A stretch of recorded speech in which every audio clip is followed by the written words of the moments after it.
The bolt that I twisted off was for the OE, what do you call that thing?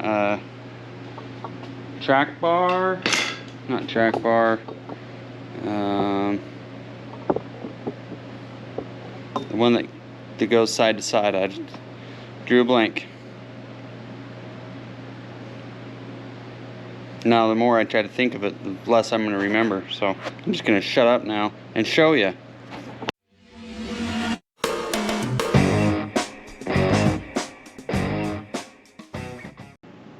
Hey guys, Joel with Builder's Garage here. It's another day. We're out in the shop tinkering on stuff. I've been spending a lot of time getting the yard and everything parked and covered and ready for snow, and we've got it. Not much here right now, but it's come and gone and came again. So we got this in the shop, trying to get the heater going and get this place warmed up a little bit and get this thing melted off. I think next step is to get the new rear axle and rear suspension determined on this, and then we can adjust the front end for ride height. So that's where we're at on this thing. I bought a bunch of metal to build ladder bars and do that, so be looking forward to that. But today, here real quick, we're gonna be working on something else. We got everything shoehorned in here. Ended up finding another I-beam axle. It's a little bit older than I was hoping for, but I think I can put, with it being older, it's narrower, which it would probably work, but where this is a wider car than like a Tri-5 Chevy, it's about 4.5 inches wider overall than a Chevy. So I don't want the front tires to be too narrow underneath the front quarter panels. So from what I looked, if this is an early 50s axle, the kingpins, if you get on Speedway or whatever, kingpin kits go from 48, 49 through to 58 or 59. So both those body styles utilize the same dimensions of kingpins. So if that's the case and this axle is early 50s, which I think it is, we should just be able to put these spindles on the later I-beam that is wider, which will give us the track width and the spring perch width to fit the frame rails on this car. It's a lot of part swapping, but it's cheap, so, or budget friendly, let's say that, budget friendly. So anyways, we've got all that we're gonna work on. But a few videos ago I mentioned that I had a cousin that's putting a turbo set up on his Mustang. This is a turbo manifold that my uncle and my cousin bought from a gentleman that has done the same thing to his Mustang, and this is one of the first prototype ones that he made. The reason that he got rid of it is because this is warped. At some point, I don't know if it's through the fabrication process or what, but at some point this whole thing is warped. And we had originally talked, my uncle and I had originally talked about trying to cut this portion off and build a new flange, but I put a straight edge to it, and I could tell where it was warped and how it was warped. And to me, I think that it warped during the fabrication process. I don't think that it's an issue with the manifold itself. So what I'm going to try first, because that's a lot of work cutting that all apart and then trying to keep it from warping again, I think what I want to try is, I've got this clamped down good in the middle. Right here where these two ports are is good and square and flat. So I've got that clamped down there, and then it starts to bend up. There's probably almost 1/8 of an inch warp on this side and maybe a 1/16 on this side. So what I want to try to do is heat this end up like around the circumference of this pipe with the torch. Heat it up and get it nice and hot, and then try to pull this down and clamp it, and then try to stabilize the temperature in between this and let it cool slowly, and then we'll pull the clamps off of it and see if it stays down flat or if it pulls back up. So I want to try that first, because if we can just heat that up and clamp it down and get it to relax, I think that's going to be the easiest and best solution for this right now. Maybe in the future, after they run the car, if they end up pulling this off for some reason and it warps or something again, then we can look at building another new manifold. But I want to give this a go, and I'm pretty positive that it's gonna yield the results that we want. Just with the amount of weld that's in here, to me it looks like they welded the runners on first and then laid this pipe, fit this pipe to it, and then welded in. There's quite a few. It looks like they filled in some pretty good gaps through here. So I think basically what happened is they got it welded through here, and then after welding, when that cooled, it pulled it up. I could be wrong. I might be just talking out on my butt, but to me it looks like that's what happened. So anyways, I'm gonna grab the cutting torch, roll it over here, and we'll get to work on it.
Alright, well that pulled down nice and flat, so I'm just going to let it kind of naturally cool off here, and then once it gets cool, we'll pull the clamps off and see if we made it better or worse. So let's give that some time. I'll go grab some insulation and wrap around it and just let it ease on down.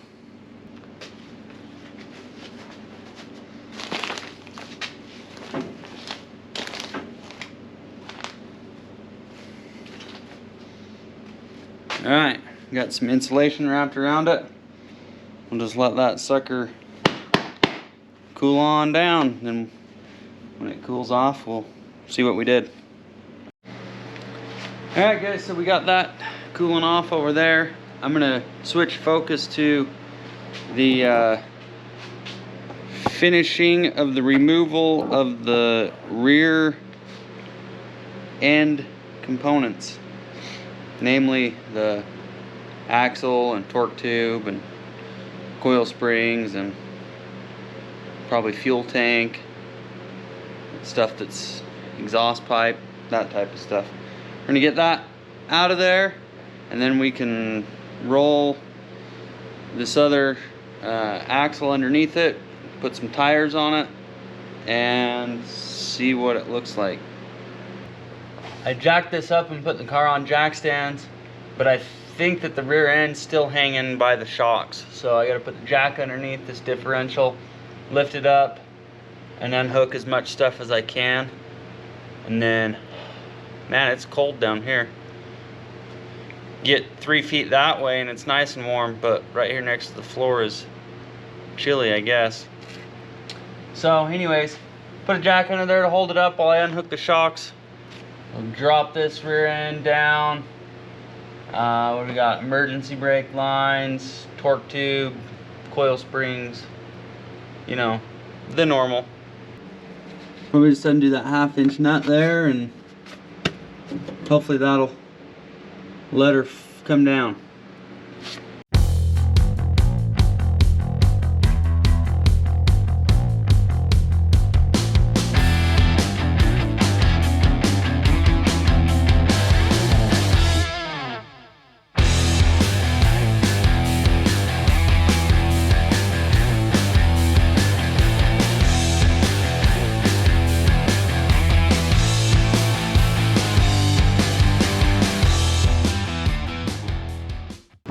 Alright, so we had some rusted bolts, ended up twisting one off, trying to unscrew it, and the other ones were putting up the same fight, so I grabbed the torch and chopped them off.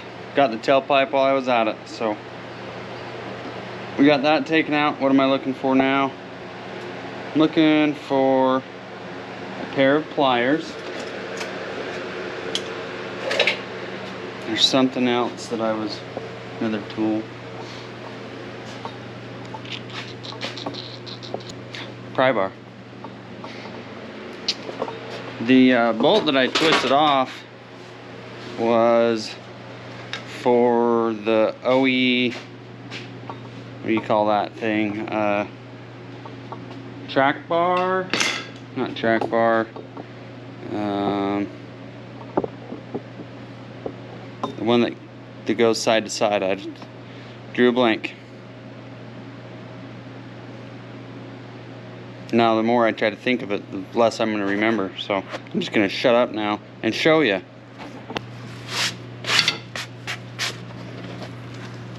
Oh, hello.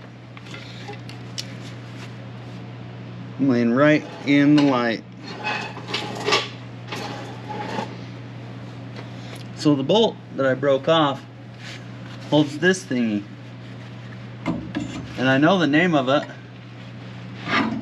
but right now I can't for the life of me remember the name of it. But it's now unhooked. Why can't I freaking remember? That's driving me crazy. Makes me look like an idiot in front of you guys, but I think all of you have been there a time or two. Man, it is cold down here. So that's out now. We just got to do emergency brake line and brake lines, and we should be able to drag this thing that way. Quick update over here. Let's pull this off and see how we're doing so far.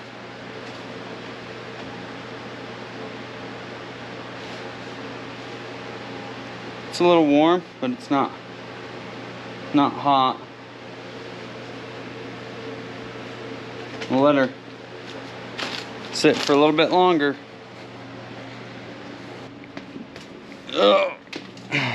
Standing where a big block is gonna be, hopefully sooner than later.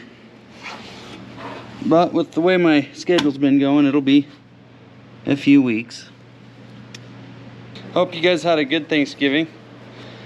I'm sure I'm grateful for your support and you guys watching. So hopefully you got some good food and some good deals on some early Christmas shopping or whatever you guys do. I'm not a huge dilly shopper on the typical sales days.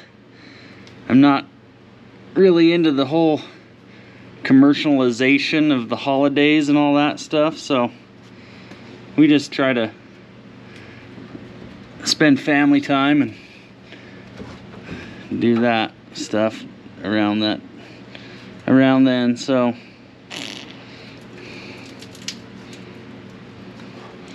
man, there's all sorts of weird stuff going on here. I have to grab a light and some tools. I'll have to hurry and try to make this quick because I'm getting dripped on. That's custom. That's broken now. It's like a piece of a clothes hanger. Oh well. Spring's still good. Let's see here. Of course, not the right size. Oh, that was in my ear hole. That went all the way inside. Ah.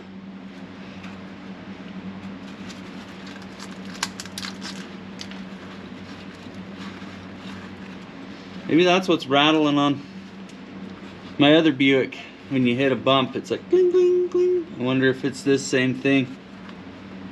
Doing the rattle business. This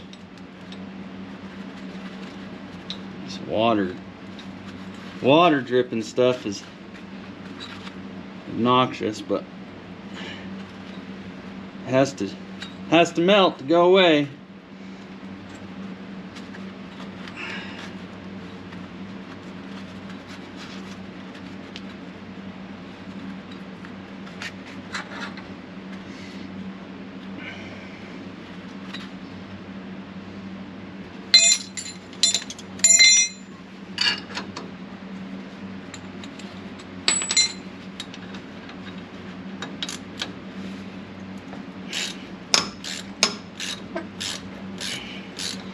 That's surprising.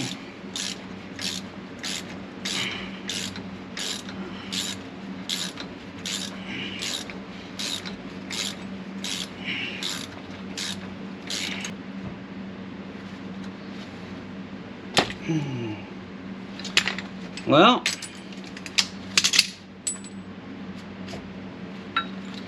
biscuits.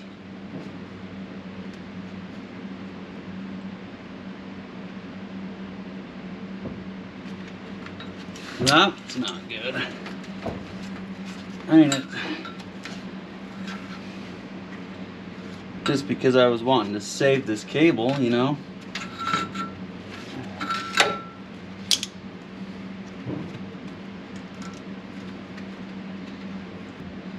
Let's see, all we got left now is the brake lines.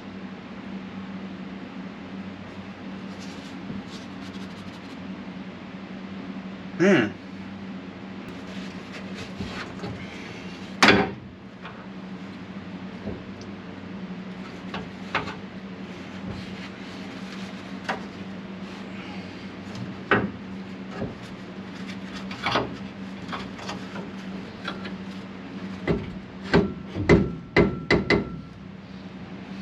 Okay.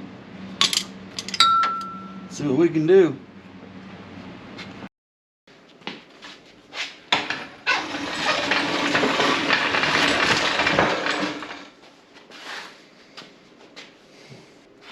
Alright, well, we got this out. Now the car's stuck here until we put a different rear end in it, which means I've got to build ladder bars. And we got to figure out a way to get this thing out of my road so that I can get stuff in and out from behind this car. So, but before I do any of that, let's go back over and check on this turbo manifold.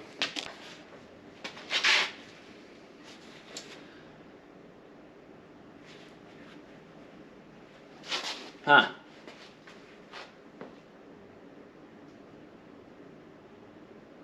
It is the same.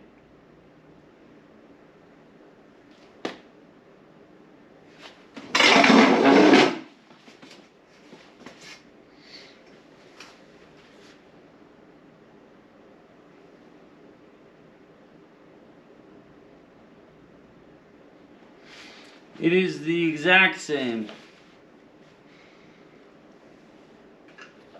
I wonder. I'm gonna get a piece of sheet metal.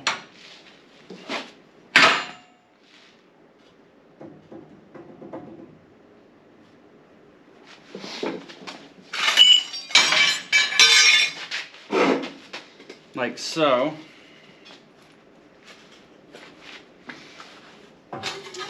Put under there so that I can pull it and stretch it, actually stretch it. That makes sense? Does that make sense to you guys?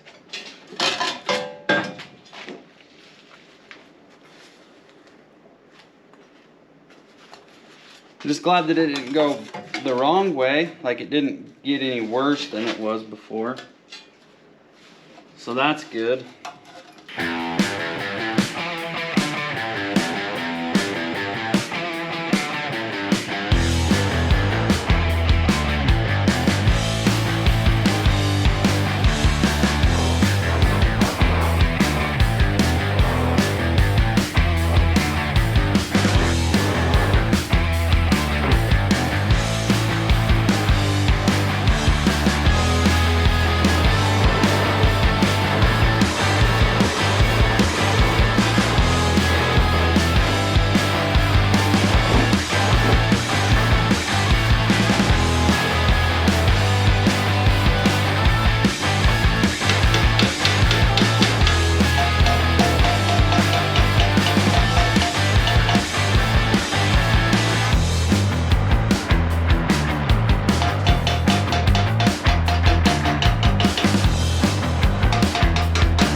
Okay, now we'll see if that relaxes.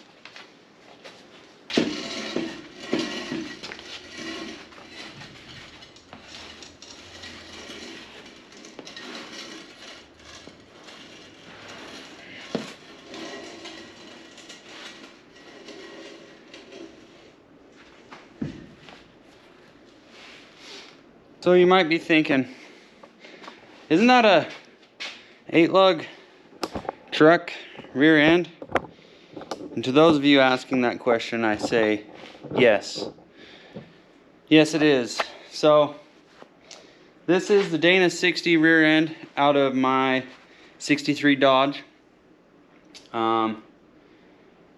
It's a little bit wider than the stock rear end, which is okay because I want tires to be, like, I want this to be an aggressive looking car. So I want the edge of the tires sticking out just past the body. I've done some calculating. I think if I go with I could get like a 15-inch 8-lug wheel, but it's kind of got like the star spoke pattern. Not a very vintage looking wheel.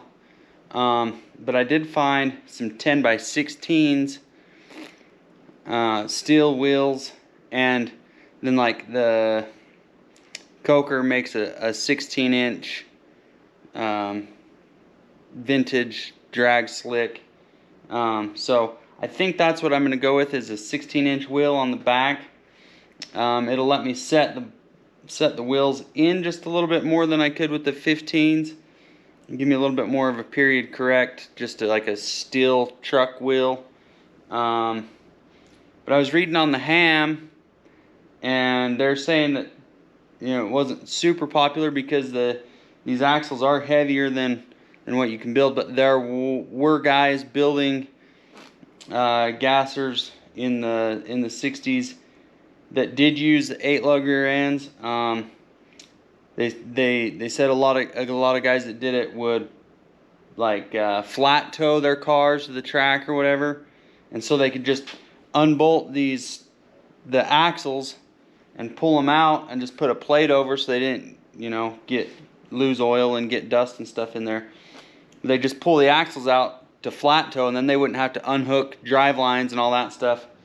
So this is what I'm going to use because I have it. Should be pretty strong. It is a little bit heavier. There's some things that I kind of want to do to maybe lighten it up in the future.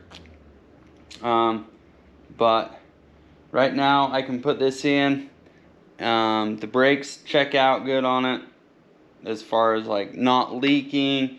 Shoe life is good. So I think for now, just to put this in it, I think it's going to be good, and it's going to be cool and aggressive. I did see some pictures of gassers with these 8-lug rear ends, and I mean, it looks pretty tough on the back end, and I want this thing to be just mean, aggressive, overbuilt, tough looking. So that's why we're using this rear end. So I'm gonna get it pushed underneath there, and then I have don't laugh at me because they're definitely not racing tires, but I do have some tires. They're on 16.5 wheels. These are actually tires that came off a parts truck that I used to build my crew cab. So they're an aggressive truck tire, but the outside diameter of them is just about, well, they're bigger than the slicks, but I feel like if I build these to just fit inside the wheel well, and these do just fit right inside the arch of this wheel well, you'll see, I'll show you. But if I build these to clear, then I'll have a little bit of wiggle room with the slicks, but I think it'll be just about right. So we'll get this pushed under there, get some tires on it, and sit the body down close to where it's going to be, and then that way we can pull some measurements to see how it's all going to fit with the frame and all that stuff for our ladder bars. Alright, well, as always, everything's a fight. I completely forgot, misremembered, whatever you want to call it. The studs, lug studs on this side, on the left-hand side, are our left-hand thread, because people thought that was a good thing to do in the 60s. So I don't have any lug nuts for this side here. I have some at my grandpa's shop where I built my crew cab. So anyways, like I said, these tires fit right almost inside that radius. So, and they're probably about an inch on either side bigger than what the actual tires will be, but that at least gives us an idea. It makes it pretty dang easy to center it in the wheel well, because right now it's touching on both sides. So we can just pull a measurement from where the axle's sitting right there to get, I mean, it'll be close enough for our ladder bars. I'm gonna have some pretty long ones, so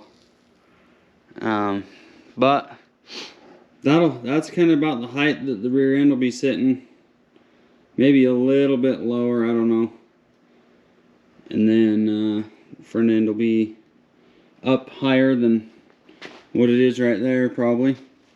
It's sitting pretty level right now. So anyways, I don't have the axle quite centered under there. It can come this way, but if I push on that side without lug nuts on it, it'll fall off the wheel. So I've just got it kind of balanced where it is right now. Got the car sat down on some jack stands so that it's at the right height. But anyways, well, we got that in, ready for measurements and mock-ups. Let's see how our fight's going over here. See if we did any good this round or what.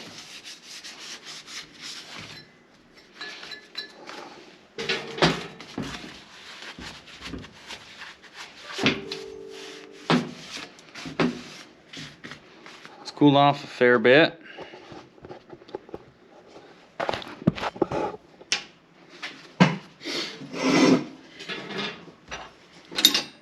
Oh, I tell you what, we might have got her.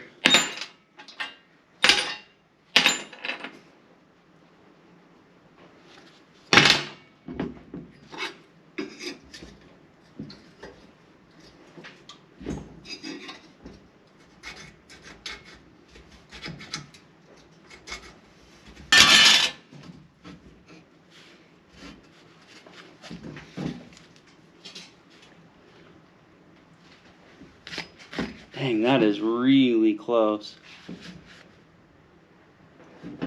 Really close. To put a real straight edge on it and see.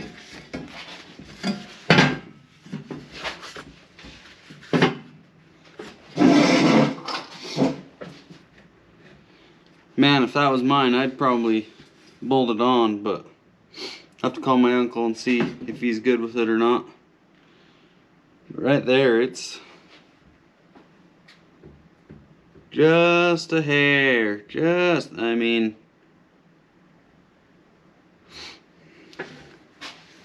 right where I heated up that flange actually kind of did a little, I think it did a little pucker when we brought it down.